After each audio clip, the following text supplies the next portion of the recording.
Laudetur Jesus Christus. Vatican and World News.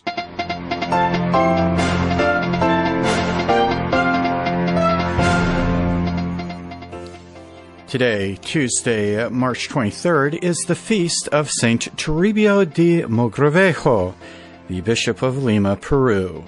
And these are today's headlines. The Holy See Press Office has announced Pope Francis' schedule for this year's Holy Week.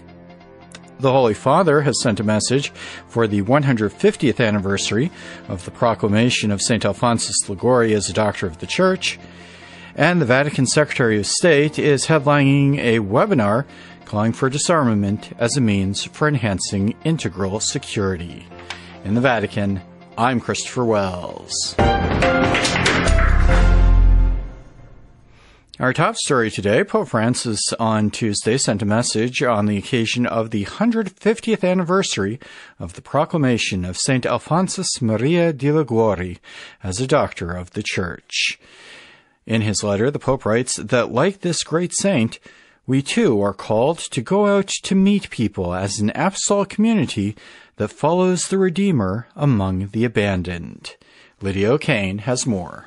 In a message to the Reverend Father Michael Brell, Superior General of the Congregation of the Most Holy Redeemer and Moderator General of the Alphonsian Academy, Pope Francis writes that 150 years on from this joyous anniversary, the example of St. Alphonsus vigorously indicates the main road to bring consciences closer to the welcoming face of the Father, because the salvation that God offers us is the work of His mercy. The Pope notes that this Doctor of the Church was a listener, a teacher of mercy, and a person who welcomed the fragility of the most spiritually abandoned men and women. Allowing himself to be challenged by life itself, says the Pope, St. Alphonsus was also an advocate of the least, the fragile, and those discarded by the society of his time. The path this saint chose to tread, writes Pope Francis, led him to placing himself at the service of consciences that seek the way of goodness because of a faithful response to the call of God's holiness. Following the example of St. Alphonsus, the Pope invites moral theologians, missionaries and confessors to enter into a living relationship with God's people and to look at life from their perspective in order to understand the real difficulties they encounter and to help heal their wounds. Looking again at the example of St. Alphonsus, the renewer of moral theology, the Pope emphasizes that it is necessary to accompany and support those most deprived of spiritual help on the path to redemption. Evangelical radicalism should not be set against human weakness, he stresses, adding that it is always necessary to find a way that does not alienate but brings hearts closer to God, just as Alphonsus did with his spiritual and moral teaching. Like this great saint, writes the Pope, we are called to go out to meet people as an apostolic community that follows the Redeemer among the abandoned. He goes on to say that this going out to meet those who lack spiritual assistance helps to overcome individualistic ethics and to promote a moral maturity capable of choosing true good. By forming responsible and merciful consciences, he says, we will have an adult church capable of responding constructively to social fragilities in view of the kingdom of heaven. In the message, Pope Francis highlights the innumerable challenges society faces, including the pandemic and work in the post-COVID world, the care to be provided to all, the defence of life, the safeguarding of creation, and the urgency of brotherhood. Woe to us if, in this evangelizing effort, we separate the cry of the poor from the cry of the earth, he writes. Concluding his message, Pope Francis issues an invitation to go out to meet the fragile brothers and sisters of our society. I'm Lydia O'Kane. In other news, the Vatican COVID-19 Commission held a webinar today calling for disarmament as a means for enhancing integral security. The event saw the participation of a host of high-level officials and sought to focus political will on the opportunity to build a better world after the pandemic. The Vatican's Secretary of State, Cardinal Pietro Parolin, offered a keynote address at the webinar in which he recalled Pope Francis' recent trip to Iraq. Cardinal Parolin called for nations to move beyond strategic competition to cooperation and integral security. By letting ourselves be inspired by the words of Pope Francis spoken on the plain of Ur, we see that prompting integral security means to go beyond the all-too-common practices of the arms race, of idolatry of money, and of consumerism in order to guarantee peace and security. It means transforming instruments of hatred into instruments of peace.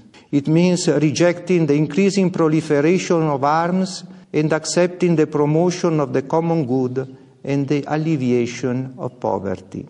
The pandemic has taught us how crucial it is to recognize the strong interconnectedness that exists between all of us. It prompts us to question how much the huge military expenditures are really able to guarantee the security of the individual population, of how much these resources could and should be allocated to investment to other ends, such as health, social equity, poverty eradication, that are more suited to achieving the objective of security.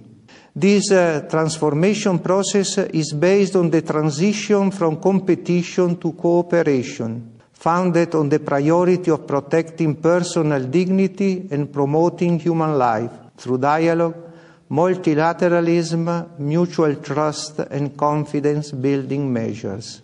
The whole process of integral disarmament can make an important contribution to this process of transformation.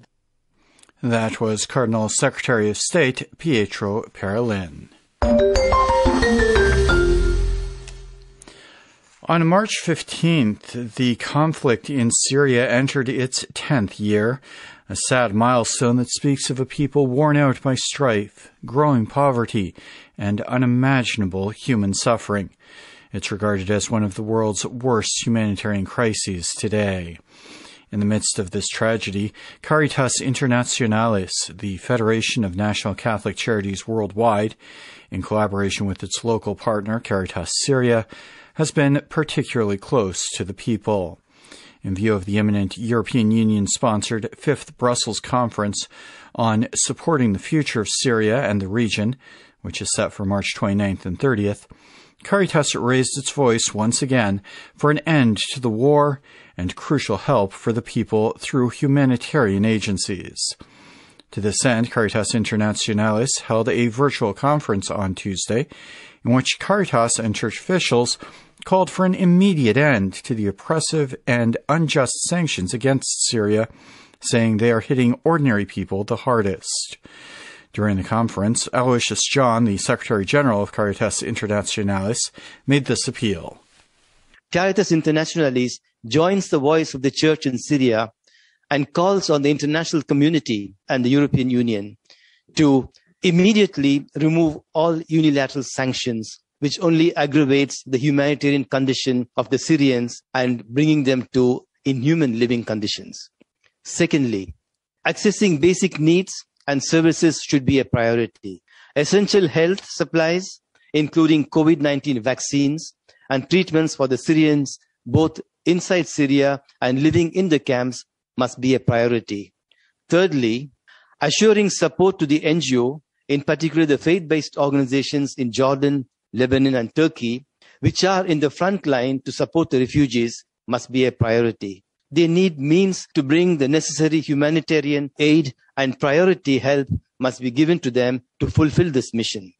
There is also a need to support the NGOs working in Syria, in particular the faith-based organizations, to enable them to continue the mission in good working conditions in order to help the people to live in dignity. In line with the message of the Holy Father, military action will only build hatred and will not bring an end to this protracted crisis. A negotiated peace solution is the only way. Caritas believes that peace must be given a chance to avoid continued stalemate, which only results in untold sufferings to the innocent civilians. We call for an urgent diplomatic action to get the process going again, bring all the parties to the negotiation table, and we hope against hope that this will happen. And that was Aloysius John, Caritas Internationalis Secretary General, appealing for an end to sanctions on Syria and help for the nation's suffering people. Also from the Middle East, Save the Children is calling attention to the increasing number of child victims in Yemen's 6-year war. The charitable organization says that in the last 3 years alone, children accounted for a quarter of all civilian casualties in the hostilities between the internationally recognized government and Houthi rebels. Father Benedict Mayaki has more on that story. Since March 2015, a bloody conflict has been going on in Yemen, which has led to the deaths of thousands, caused devastating damage to property and social infrastructure, and has become one of the worst humanitarian crises in recent times. As the hostilities drag into their 6th year, Save the Children highlights the massive human cost of the war, especially as it concerns children. In a statement issued on Tuesday, the organization said that 2,300 children were killed in the last 3 years alone, a number that represents a quarter of all civilian victims. Save the Children also notes that 1.8 million children under 5 years of age are suffering from malnutrition, 2 million children are out of school, and over 11 million children in all are in urgent need of humanitarian assistance. According to data gathered, while minors accounted for 1 in 5 civilian casualties in 2018, the ratio rose to 1 in 4 in 2019 and 2020. Save the Children said that in the past 3 years, 2,341 confirmed casualties of the war were minors. However, the group notes that the actual toll is likely to be much higher. Furthermore, 2 out of every 3 people in Yemen are in urgent need of assistance to survive, and children continue to die from malnutrition, easily preventable diseases, as well as from bomb explosions.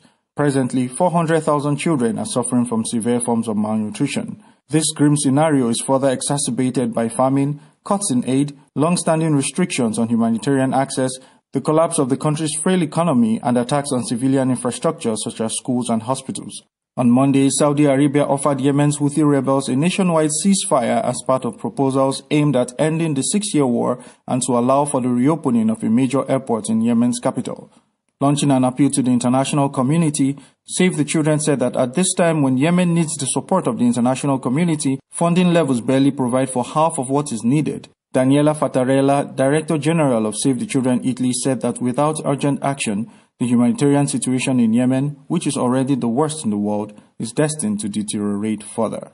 I'm Father Benedict Mayaki. And finally today, the Holy See Press Office has released Pope Francis' schedule for Holy Week of 2021. Once again, due to the ongoing COVID-19 pandemic, the liturgies for the holiest week of the year will be affected by health and sanitation concerns, notably by the absence of the large crowds that normally flock to the services. According to the press office statement, each of the papal liturgies will be attended by a limited number of the faithful, out of respect for the health measures in place. The Holy Week liturgies begin with Mass for Palm Sunday. Later, Pope Francis will celebrate Chrism Mass on Holy Thursday.